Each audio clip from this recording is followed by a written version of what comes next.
दोस्तों, पिछले ही हफ्ते हमें बाबा जी की कृपा से महाकालेश्वर जाने का अवसर मिला।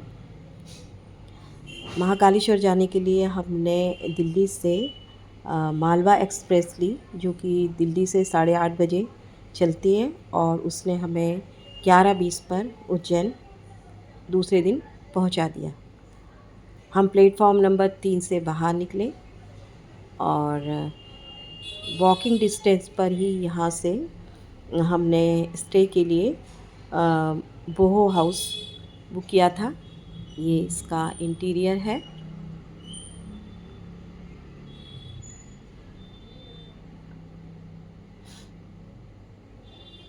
ये नीचे सोने का है, इसके ऊपर भी सोने के लिए दिया हुआ है ये। और ये एक बेड यहाँ नीचे भी है। इसके अलावा यहाँ पे एक छोटा सा किचन दिया हुआ है, इसमें आप अपने लिए चाय बना सकते हैं, पानी गर्म कर सकते हैं, गर्म पानी अगर आप पीना चाहते हैं।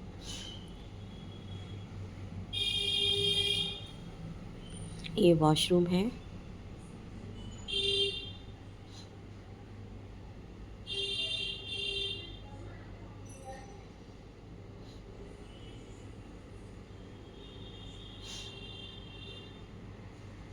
तो हम लोग यहाँ पर पहुँचे और हम लोगों ने नहाया, थोड़ी देर रेस्ट किया, उसके बाद हम मंदिर दर्शन के लिए निकल गए।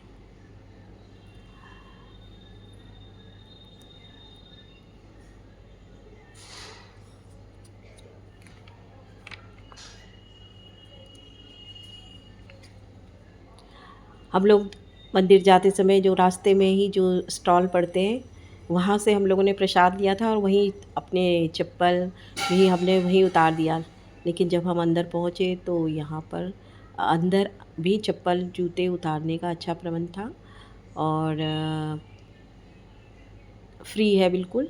आप चाहे जो दान में देना चाहें तो दे सकते हैं, लेकिन आप यहाँ पे अपनी चप्पल उतार के रख सकते हैं।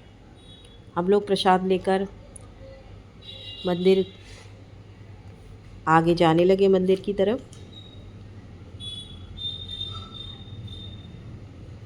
दर्शन के लिए 12 ज्योतिर्लिंग में एक महाकालेश्वर का मंदिर है।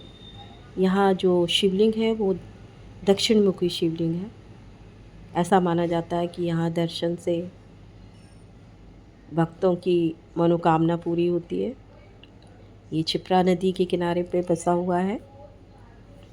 यहाँ पे जो दर्शन का समय जो है वो सुबह 6 बजे से और रात को 10:30 बजे तक खुला रहता है। आप दर्शन के लिए आ सकते हैं।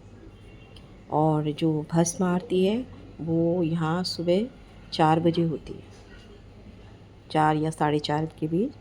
और रात्रि को शयन आरती होती है यहाँ पर, वो 10:30 के बाद, मतलब एंट्रेंस 10:30 तक हो जाता है, उसके बाद नहीं आने देते, उसी के बाद होती है।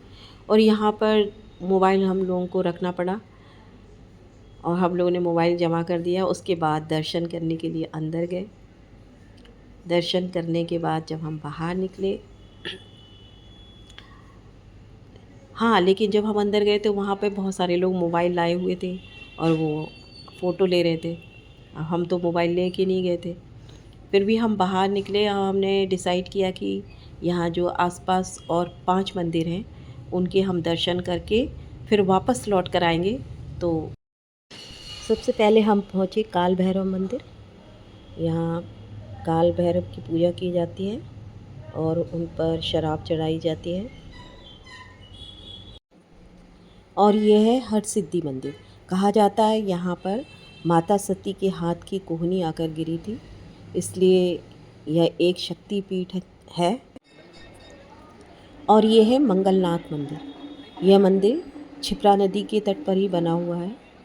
यहाँ पर शिव जी की ही पूजा की जाती है और कहा जाता है कि यहाँ जिनके मंगल दोष होता है उसको समाप्त करने के लिए यहाँ पर लोग आते हैं। यहाँ पर भात पूजा की जाती है।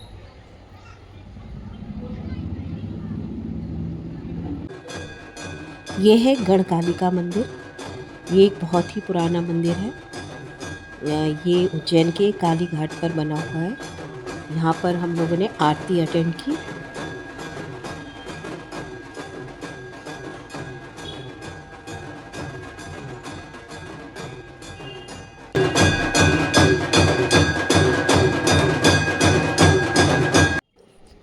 और ये है महर्षि सांदीपानी का आश्रम।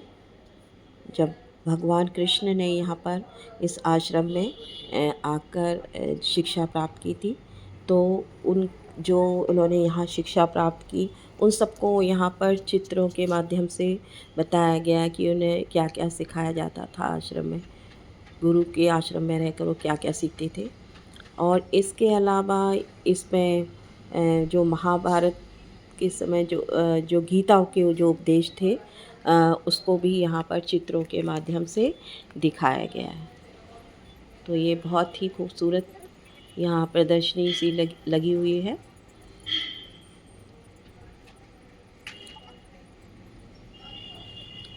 इन सब के को देखने के बाद हम वापस मंदिर की तरफ लौटे। अब हम वापस महाकालेश्वर मंदिर आ गए हैं। इस समय 9:45 हो रहे हैं। बारिश भी हो रही है, काफ़ी गीला हो रखा है यहाँ पे चारों तरफ, और रात्रि में यहाँ पे लाइटिंग भी बड़ी खूबसूरत लग रही है। अभी हमें रात्रि की शयन आरती देखनी है, तो इसके लिए हम जल्दी जल्दी चल रहे हैं ताकि हम समय पर अंदर पहुँच जाएं और आरती अटेंड कर सकें।